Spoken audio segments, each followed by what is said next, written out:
여러분 안녕하십니까? 뉴스투데이 제주입니다. 제주 해군기지는 대형 크루즈 선박도 다닐 수 있는 이른바 민군 복합항으로 만들어졌죠. 내년부터는 크루즈 선박이 들어올 예정인데 해군이 민항시설인 크루즈부두를 군사보호구역으로 지정하겠다고 나서 논란이 커지고 있습니다. 현재훈 기자의 보도입니다. 국회는 지난 2011년 해군기지 예산을 통과시키면서 15만 톤급 크루즈 선박의 접안 검증과 항만 관제권 협정서 체결 등을 부대 의견으로 제시했습니다. 이에 따라 지난 2013년 제주도와 국방부, 국토부는 3자 간 협정을 맺었고 군사시설 보호구역 지정과 변경 시 제주도지사와 미리 협의하도록 했습니다.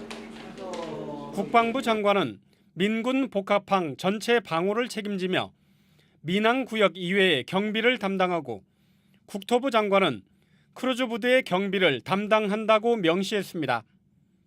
그런데 해군은 지난주 제주도와의 첫 실무협의에서 해군기지 방호를 위해 2.5km 길이의 크루즈 부두까지 군사보호구역으로 묶어야 한다고 밝혔습니다.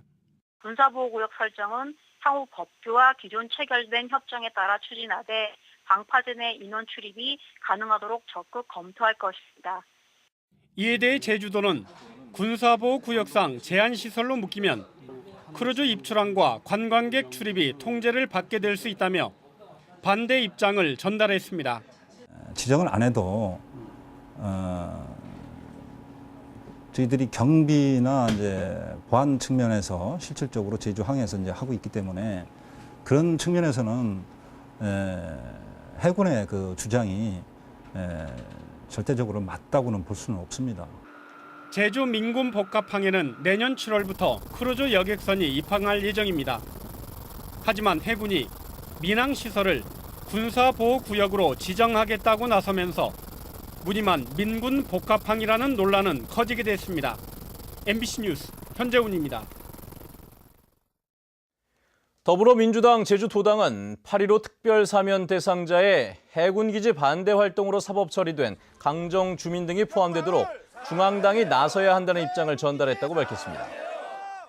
더불어민주당은 박근혜 대통령이 국민 대통합을 8.15 사면의 이유로 내세우고 있는 만큼 국가사업 추진으로 10년째 고통을 겪고 있는 강정마을 주민들의 갈등 치유와 마을 공동체 복원을 위해 사면이 추진돼야 한다고 밝혔습니다.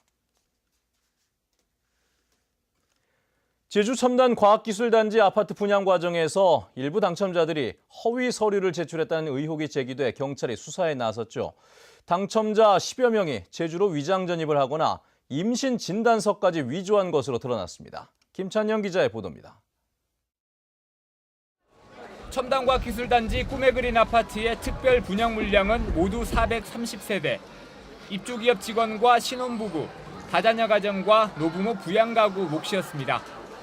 자격 조건이 있는 만큼 경쟁률은 6.5대 1로 일반 분양의 281대 1보다 훨씬 낮았습니다. 그런데 경찰 수사 결과 이 가운데 일부가 서류를 조작해 분양받은 것으로 드러났습니다. 29살 조모 씨는 아내가 임신을 하지 않았는데도 쌍둥이를 임신한 것처럼 위조한 병원 진단서를 제출해 당첨됐습니다. 1년 이상 제주에 거주해야 하는 조건을 맞추기 위해 위장 전입을 한 35살 김모 씨 등 10여 명도 주택법 위반으로 입건됐습니다. 발급 병원에서 사실관계를 확인해 보니까는 발급 사실이 없어가지고 허위로 생성된 진단서로 저희들이 판단하고 있고. 경찰은 서류 조작에 기획부동산이 개입했을 가능성이 높은 것으로 보고 있습니다. 문서 위조 수법이 전문적인 데다 주택 청약 통장도 매매된 것으로 드러났기 때문입니다. 경찰은 또 수천만 원대의 프리미엄이 오고 갔다는 첨단과학기술단지 내 입주기업의 특별 분양에 대해서도 수사를 확대하고 있습니다. MBC 뉴스 김찬현입니다. 제주도가 개발이 가능한 면적을 미리 정해놓고 엄격히 관리하는 환경자원총량제를 특별자치도 6단계 제도 개선 과제에 포함을 시켰는데요. 이 총량제가 도입되면 오라 관광지구 개발 사업부터 중단시켜야 한다는 지적이 도의회에서 제기됐습니다. 김현선 기자의 보도입니다. 제주도 전역의 환경자원을 평가한 뒤 지역별로 등급을 매기는 환경자원 총량제. 지난 2011년 연구 용역에서 제주도 면적의 40%가 개발이 불가능한 1등급과 2등급으로 분류됐지만 법적인 근거가 없어 기초 자료로만 활용돼 왔습니다. 이에 따라 총량제에 대한 법제화가 추진되는 상황. 도의회는 최근 논란이 있는 오라관광단지를 도마 위에 올렸습니다. 총량제를 적용할 경우 사업 부지의 90%가 1등급과 2등급이어서 개발이 불가능한데도 제주도가 이미 관광지구가 지정됐던 곳이라며 이중잣대를 대고 있다는 겁니다. 들이 원칙해서 오라광 지구 부분에서 아무런 하자가 없다. 이런 부분을 대입했을 경우에 대해서는 굉장히 큰 혼란이 올 수밖에 없다. 여러분 또 갈등 생길 수밖에 없거든요. 그 책임 누가 줄게요? 우리가 미래비전 계획을 세운 게 뭐냐? 과거에 대한 반성에서 시작된 게 아닙니까? 그러면 지금 문제가 있다고 생각하면 지금 멈춰야죠. 그런데 과거에서부터 진행해왔기 때문에 계속한다? 제주도는 오라 관광단지에 대한 언급은 피한 채 원론적인 입장만 내놓았습니다. 적용할 수 있는 그 어쩌면 사유재산이라는 부분 여러 가지 복합적인 부분들이 법적 근거가 하나도 없기 때문에 제주도의 주차장 규정이 개인에게는 엄격한 반면 관광 호텔에는 지나치게 관대하다는 지적도 나왔습니다. 자가주택 지을 때는 한 3, 40평 지어도 주차 매수를 2명, 3명을 해야 되는데 실제로 관광호텔은 지금 특례 조항을 받아가지고 300평방미터 제곱미터당 법적으로 하나를 확보하게 됐더라고요. 제주도의회는 오는 20일까지 6단계 제도 개선 과제를 검토한 뒤 9월 임시회에서 동의안을 처리할 예정입니다. MBC 뉴스 김현선입니다. 제주환경운동연합은 성명을 내고 오라 관광단지의 지하수 이용 계획에 법적인 문제가 있다며 사업을 중단해야 한다고 주장했습니다. 이 단체는 지난해 기존 사업자의 개발 사업 승인이 취소된 만큼 지하수 개발 허가도 함께 취소돼야 한다며 현 사업자가 기존 사업자로부터 지하수 관정 9개를 넘겨받은 것은 불법이라고 주장했습니다. 2000년대 초반부터 제주를 찾는 관광객이 늘면서 경치가 좋은 곳에는 펜션들이 잇따라 들어섰죠. 대부분 농어촌 민박으로 신고해서 운영을 해왔는데 제주도가 규제를 강화하기로 하자 반발하고 나섰습니다. 박주영 기자입니다. 서귀포 앞바다가 바라보이는 펜션. 건물 면적이 500제곱미터인 이곳은 10여 년 전부터 농어촌 민박으로 신고했습니다. 숙박 시설과 달리 소방시설 규제가 적은 데다 세금 혜택도 받을 수 있기 때문입니다. 230제곱미터 미만만 농어촌 민박으로 지정되는 다른 지역과 달리 제주는 객실 수만 7개 이하면 됐습니다. 하지만 제주도가 최근 조례를 개정해 민박의 기준을 다른 지역과 통일하기로 하자 반발하고 나섰습니다. 기존 민박의 영업권은 인정되지만 양도할 경우에는 박탈되기 때문입니다. 아들한테 증여한다든지 또 하기 싫어서 임대를 준다든지 또는 팔려고 할 때 다음 사람은 민박증을 안 준다. 그 얘기입니다. 고로 승계가 안 된다는 얘기죠. 그러므로 이 건물의 재산 가치는 바로 그냥 반이하로 떨어지면서 제주도는 지금까지 잘못 적용된 부분을 바로잡아야 한다는 입장입니다. 조례가 상위법과 어긋나는 데다 감사원에서도 여러 차례 지적을 받아왔다는 겁니다. 기존의 사업자들의 보호를 위해 가지고 저희들이 조례를 만들었었습니다. 물론 그 조례가 현실에 맞는 건 아니고요. 그래서 저희들이 중앙부처로부터 상위법에 대한 이게 좀 배치가 된다. 현재 제주도 내 농어촌 민박 2,300여 곳 가운데 230제곱미터 이상은 300여 곳. 제주도는 재산권이 침해되지 않도록 하겠다고 밝혔지만 조례 개정은 불가피하다는 입장이어서 논란이 예상됩니다. MBC 뉴스 박주연입니다. 제주도가 전기차 구입자에게 취득세를 100% 면제하겠다고 발표했다 열흘 만에 취소했습니다. 제주도는 행정자치부가 법률 불소급의 원칙에 따라 조례 개정 이전 전기차 구입자들에게는 취득세를 면제할 수 없다고 통보함에 따라 이같이 결정했다고 밝혔습니다. 제주도는 오는 9월 조례를 개정한 뒤 하반기는 물론 상반기 전기차 구입자들에게도 취득세를 면제할 계획이었습니다.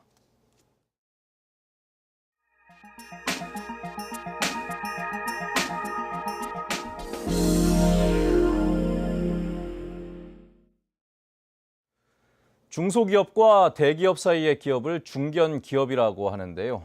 부산시에서 중견기업을 지원할 수 있는 근거를 마련했습니다. 중소기업이 아니라 중견기업 지원은 전국에서 처음이라고 합니다. 부산 MBC 배범호 기자입니다. 지사과학단지에 위치한 부산의 대표 중견기업 주식회사 NK. 선박수 처리와 소화장치 분야에서 기술력을 인정받고 있습니다.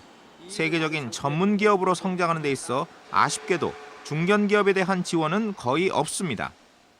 중소기업에서 한 단계 뛰어넘는 요 문턱에 있는 이런 기업들은 가기 싫어하겠죠. 그래서 회사를 나누거나 해서 중소기업 이렇게 가르겠죠. 중견기업은 중소기업과 대기업 사이의 기업을 말합니다. 근로자 1,000명 이상이거나 자산 총액 5천억 원 이상, 자기자본 1,000억 원 이상 또는 3년 평균 매출 1,500억 원 이상인 기업입니다. 중견기업이 되면 160여 개의 각종 혜택이 사라지고 30여 종의 새로운 세금을 납부해야 합니다. 중소기업의 피터팬 증후군을 지적하기도 합니다. 중견기업으로 크기보다는 중소기업에 안주하려는 현상을 말합니다. 부산시 의회가 전국 최초로 중견기업을 지원하는 조례를 만들었습니다. 부산 중견기업의 성장과 경쟁력 강화를 위한 환경이 만들어진 겁니다. 중소기업 지원은 2016년 기준 3,320억 원에 이릅니다만 중견기업 예산은 전무한 실정입니다.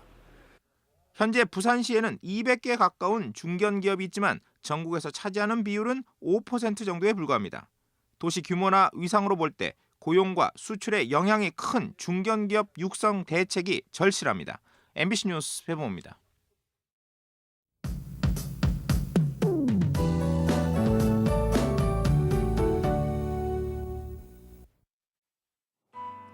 네, 오늘은 일시적으로 북상하는 장마전선의 영향을 받겠습니다. 현재 남동부와 산간 지역을 중심으로는 약간 빗방울이 떨어지는 곳이 있는데요. 아침부터 낮 사이에 5에서 20mm가량의 비가 올 것으로 보입니다. 나오실 때는 휴대하기 편한 우산을 챙기는 것이 좋겠고요. 비가 그치고 나면 기온이 빠르게 오르면서 어제보다 더 후텁지근하겠습니다. 내일은 기온이 더 오르면서 30도를 넘나드는 무더위가 기승을 부리겠는데요. 불쾌지수도 대부분의 사람들이 불쾌감을 느낄 만큼 높겠으니까요. 더위에 지치지 않도록 대비 잘 하셔야겠습니다. 다음은 자세한 지역별 날씨입니다. 네, 오늘 아침 북부 지역의 기온 어제보다 3도가량 올라 있고요. 낮 기온은 30도까지 오르면서 외출하실 땐 통풍이 잘 되는 시원한 옷차림 하는 것이 좋겠습니다. 서부 지역은 예년 이맘때와 비슷한 기온을 유지하겠고요. 남부 지역은 장맛비가 오락가락하면서 더위는 잠시 주춤하겠습니다. 네, 동부 지역도 낮 최고 기온이 26도에서 27도로 기온이 크게 오르진 못하겠고요. 현재 산간 지역에는 곳곳에 뿌연 방무가 낀 곳에 있어 교통안전에 유의하셔야겠습니다. 섬지역 대체로 흐린 가운데 비교적 선선한 날씨를 보이고 있고요. 물결은 모든 바다에서 잔잔하게 일겠습니다. 네, 현재 제주를 포함한 대부분 공항에는 안개가 낀 모습인데요. 안개는 기온이 오르면서 차츰 사라지겠습니다. 네, 당분간 별다른 비 소식 없이 30도를 웃도는 무더위가 이어질 전망입니다. 날씨였습니다. 제주도 내 외국인 소유 건축물 4곳 중 3곳은 중국인이 소유한 것으로 나타났습니다. 제주도에 따르면 지난달 말 기준 도내 외국인 소유 건축물 2,800여 건 가운데 73%는 중국인이 소유했고 이 가운데 76%는 숙박시설이었습니다. 제주도는 올해 2분기에 외국인이 취득한 숙박시설은 41건으로 지난해보다 52% 줄었지만 신화역사공원 등 대규모 개발 사업이 준공되면 다시 증가할 것으로 예상했습니다. 제주공항에 대중교통이 없는 심야 시간대에 공영버스가 다니게 됩니다. 제주도는 다음 달부터 밤 11시부터 새벽 1시까지 30분 간격으로 제주공항을 운행하는 심야 공영버스를 운영한다고 밝혔습니다. 심야 공영버스는 제주시외 버스터미널과 제주시청, 정부종합청사를 지나는 노선과 신제주 로터리와 메종글래드 제주호텔을 지나는 2개 노선이 운행됩니다. 제주지방법원 김정민 판사는 액비 살포 서류를 위조해 보조금을 챙긴 혐의로 기소된 43살 김모 씨에 대해 징역 10월에 집행유예 2년을, 김 씨의 농업법인에 대해서는 벌금 500만 원을 선고했습니다. 김 씨는 지난 2013년 6월부터 가축분뇨 액비 살포 서류를 허위로 쓰거나 부풀려 작성한 뒤 제출해 보조금 1,600만 원을 가로챈 혐의로 재판에 넘겨졌습니다. 제주 지역으로 인구가 유입되면서 주택 전월세 거래도 크게 늘어난 것으로 나타났습니다. 국토교통부에 따르면 지난달 제주도 내 주택 전월세 거래량은 425건으로 지난해 같은 기간보다 57% 증가해 세종시에 이어 전국에서 두 번째로 높은 증가율을 기록했습니다. 한편 올 들어 거래된 전월세 물량은 3,700여 건으로 지난해 같은 기간에 비해 42% 증가했습니다.